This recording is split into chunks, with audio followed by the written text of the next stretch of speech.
ঈদের কেনাকাটায় এই হলিডে মার্কেট। বাহারি পোশাক ছাড়াও থান কাপড়, পর্দা, শাড়ি, চুড়ি পাওয়া যাচ্ছে এখানে।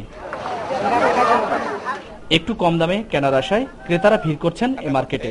অবশ্যই কিছুটা সাশ্রয়ের কারণে এখানে এই সমস্ত হলি মার্কেটের দোকানে আসছে আর কি। পর্দা কিনতেছি, আমি বলতেছি 600, সে বলতেছে 800। ক্রেতারা বলছেন কম ভাবলেও দাম তেমন কম না, পাশাপাশি মানের দিক দিয়েও নিচু মানের কাপড় চোপড় এই মার্কেটে। কিন্তু এখানে হচ্ছে ওরা যেটা বলে প্রাইস ঠিক ওটাই রাখে, এখানে হয়তো বা একটু চিপ রেটে পাওয়া যায়, বাট কাপড়ের কোয়ালিটি ওরকম না। কিন্তু বিক্রেতারা বলছেন মাত্র 10-15 টাকা লাভে বিক্রি করছেন তারা বিপণী বিতানের পণ্য।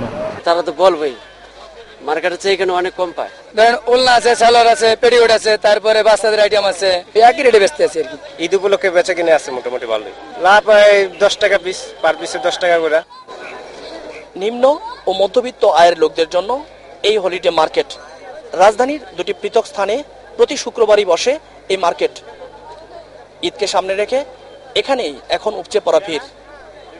ক্রেতারা বলছেন এখানেও বিক্রেতারা হাঁকছেন মাত্রাতিরিক্ত দাম। মতিঝিল হলিডে মার্কেট থেকে প্যাট্রিক ডি কস্তা, মাই টিভি, ঢাকা।